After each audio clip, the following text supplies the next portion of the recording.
The beauty industry is a business that plays with fear, the most powerful emotion that makes humans act. It gives you insecurities, and then it gives you a solution to buy.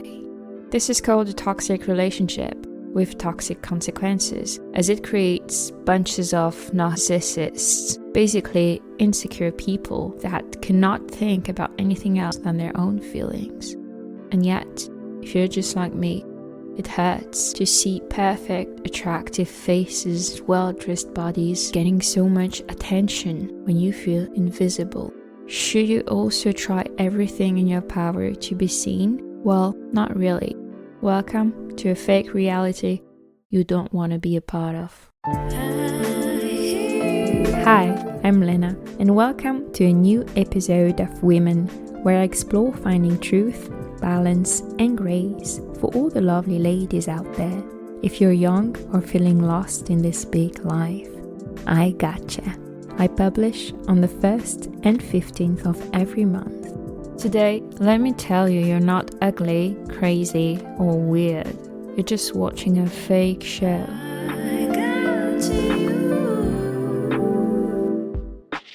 The beauty industry and its latest beauty standards, as we like to call them, creates a fake world.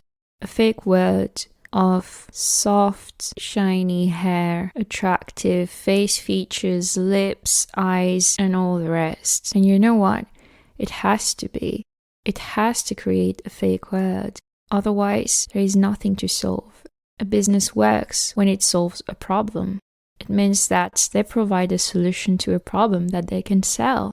And the beauty industry cannot just say, hey people, just sleep, exercise, walk in nature, smile a bit, and you know what? You will be much more attractive than you are now. It cannot. Otherwise, there's nothing to sell and there's no money to be made.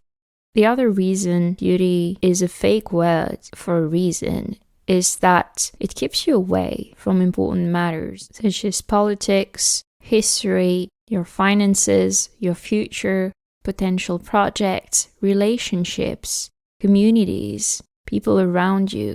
That also means it's easier to control you in those areas because you have no time to think about them, and therefore when you need to take a decision in these areas, well, you'll just see what most people do or what you're told to do. And not only does it keep you away from earthly matters, it also keeps you away from divine matters, from your soul, from yourself, simply because you focus your attention on your body, which is only an external part of you, and you forget that the most important part of yourself is invisible, yet is the most powerful piece of you. And in doing that, the beauty industry isolates you, as when you focus on your appearance, it creates distance with real, authentic men that are interested in more than just your appearance, but also it creates more distance with other women because it seems like you are racing against them for the attention of everyone. It creates a form of competition. Who will have the best body? Who will get the most attention, likes, admiration for how they look? And it's interesting that it's less likely that you will be in competition with other women for being the kindest or being the funniest. It doesn't take away your own value. Now the real question is, when you look at these people glowing on the internet, thrown at your face, does it make you feel miserable? Well, that's perfect. Because you know what? That means you're not worthy of anything better in life. Or are you? Well, at least that's what the fake beauty word makes you think. They do it with makeup, with social media, filters in Photoshop, also with what I call high-level photoshops on celebrities, and with surgery. And while you're in the middle of all this, you think that this is the reality when it's all just a big scam. Makeup seems almost mandatory for women today to look clean, to look put together. it's so common to wear makeup every day. There are even natural makeup trends or no makeup, where you wear makeup, but it's supposed to look like you're not wearing makeup. Isn't it a weird concept to try to simply conceal the fact that you're actually wearing makeup? Doesn't it mean to invent, to create something, make something up, to just create something that is not real? And makeup, to some extent, is used that way today. It is used to make us look in a way that we do not naturally look like. Is it bad? I don't think so. It's like styling our hair. They wouldn't look this way naturally. But what is the difference?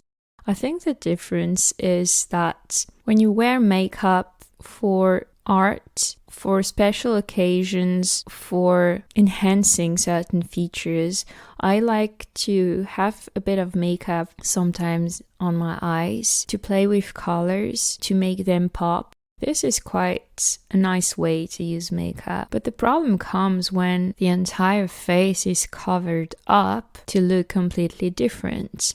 You might think that it's okay for makeup artists to do that since they're doing some art, but do you really need to cover up your whole face every day? That looks weird, especially when you're trying to cover up, but in a way that is not visible, so that it's the no makeup.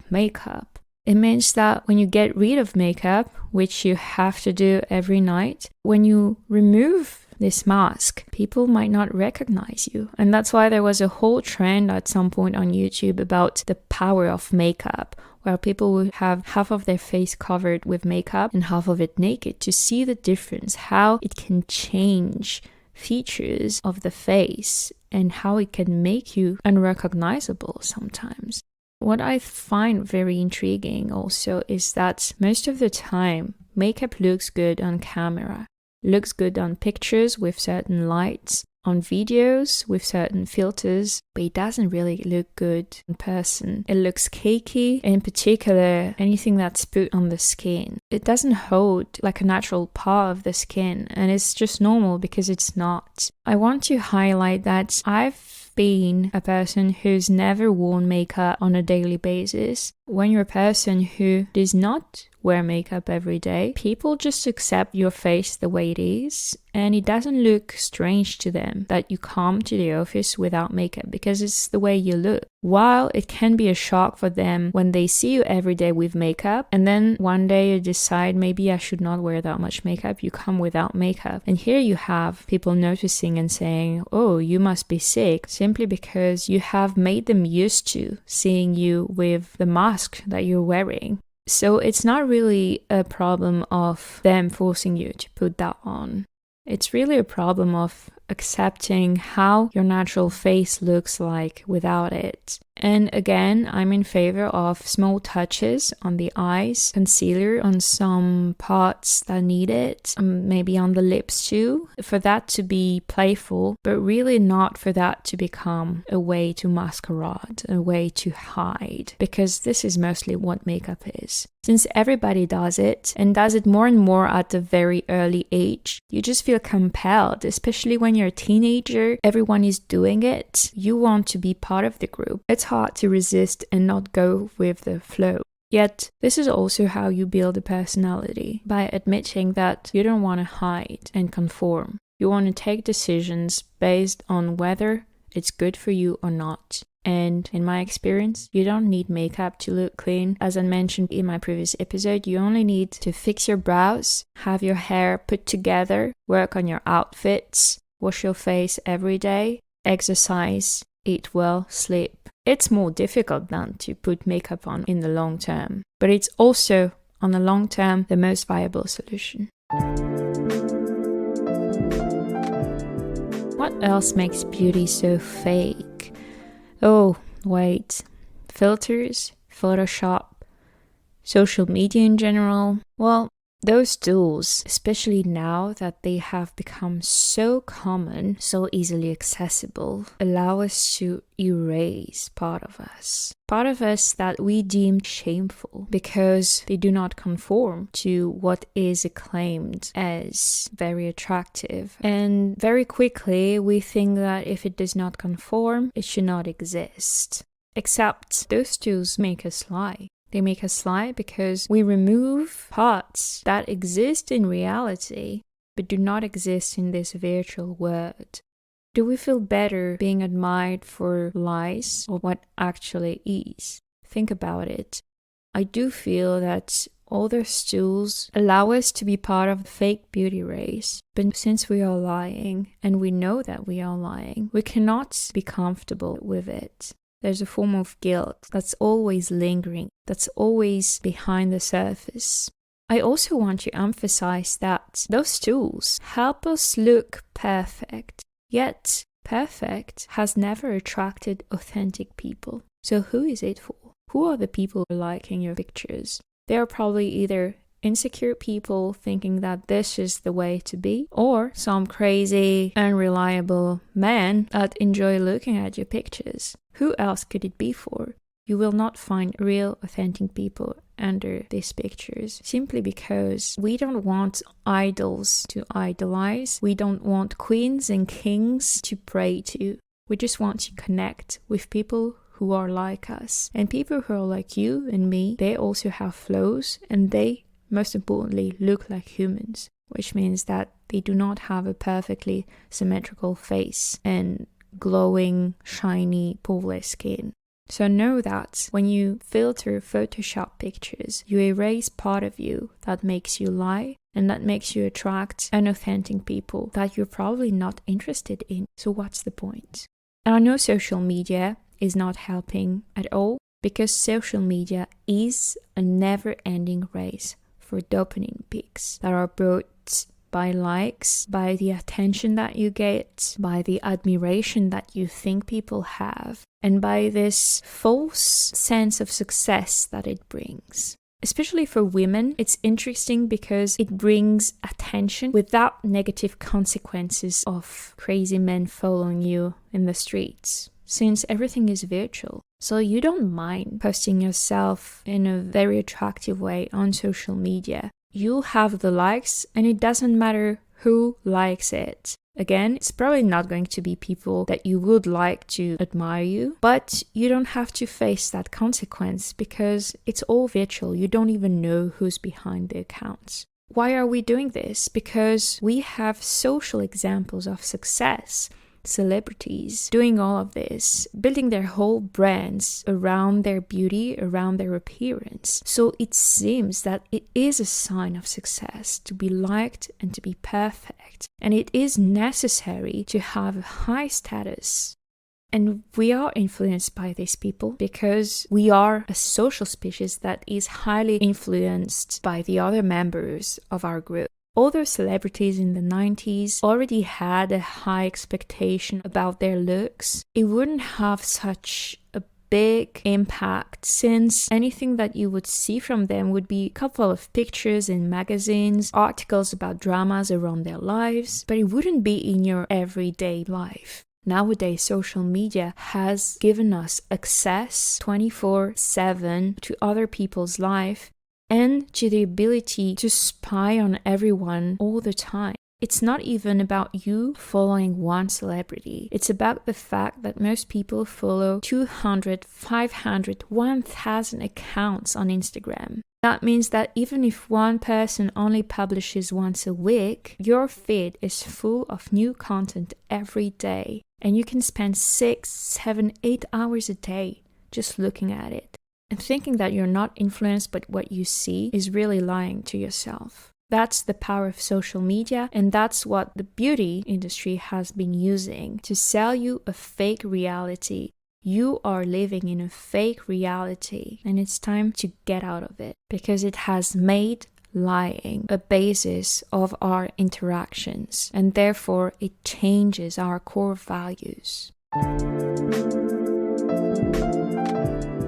On the subject of celebrities, there is what I call the high-level Photoshop. In magazines, in video clips, in movies, we see celebrities and models that look so attractive to a point that seems out of reach. And it is out of reach because it's not real. First, there's a whole team of people making them look their best. You have hairstylists, fashion stylists, makeup artists around them that prepare them for the photo shoot. A lot of celebrities have their own team when they go to some galas or events that help them glow up for that event. So first they have professional tips and know-hows to apply to their life. And second of all, for those events, they've been prepared by a whole village of professionals. Second, there's also professional lighting and a configuration that makes them look good. When they are in an interview or in a gala, we don't put them in places where the light is bad. Know that lighting makes a huge difference on how you look. And actually, I have one advice. If you really feel uncomfortable with yourself or you really idolize a certain celebrity, you should go and pay for a photo shoot by a professional. That includes a hairstylist and a makeup artist.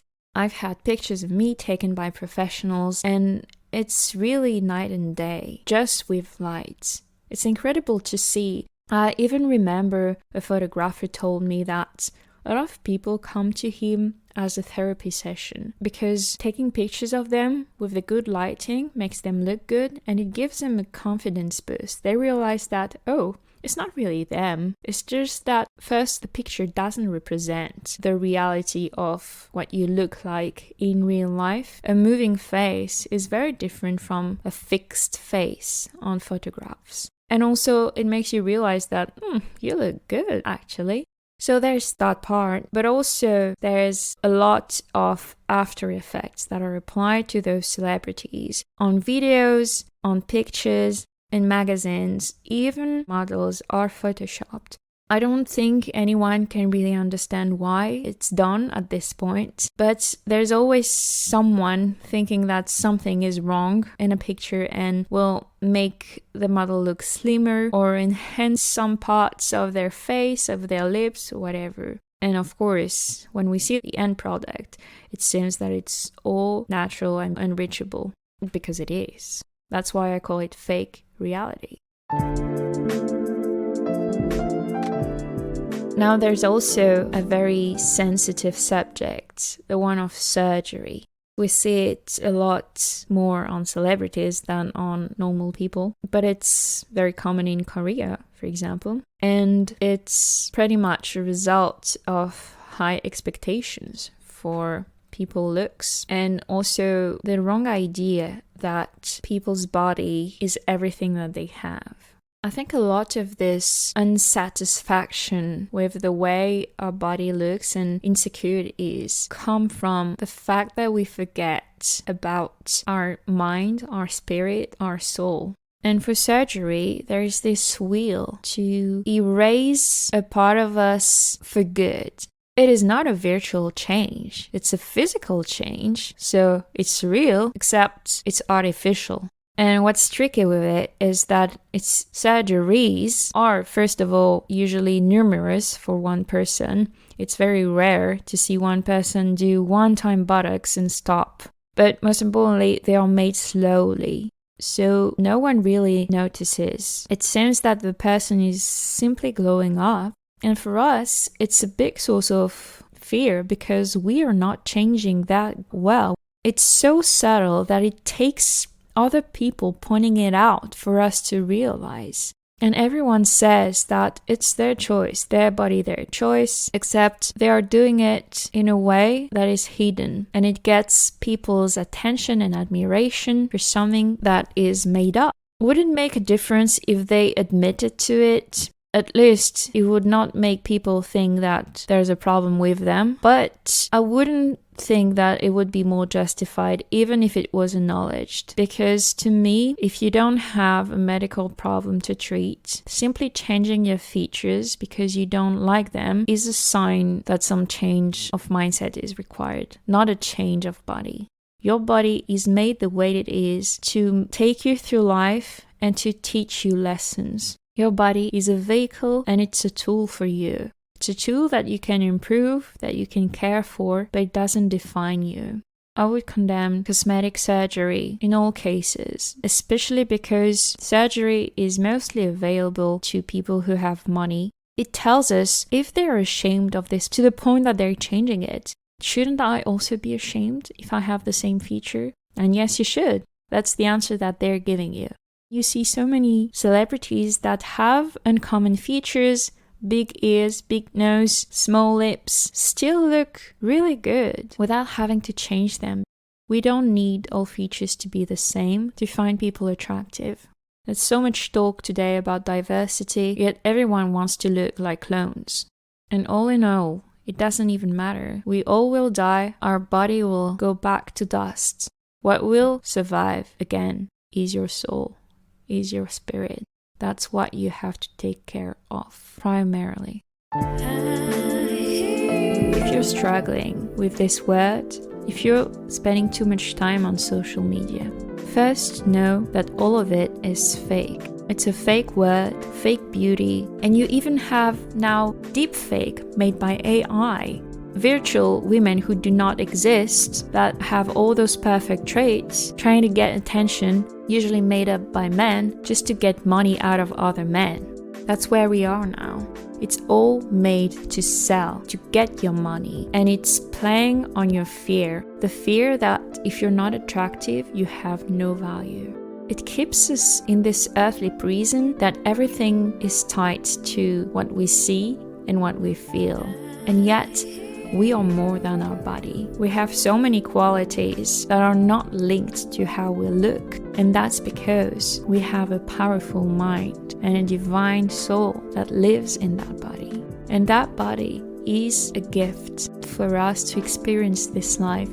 And you know what? It can even be made prettier. Just listen to my last episode. It doesn't require a lot. It only requires some care and attention. Yes, natural beauty exists. And all the rest is only a fake word and a scam. Don't fall for it. Next time, let us stay on that line of topic and discuss jealousy. See you there.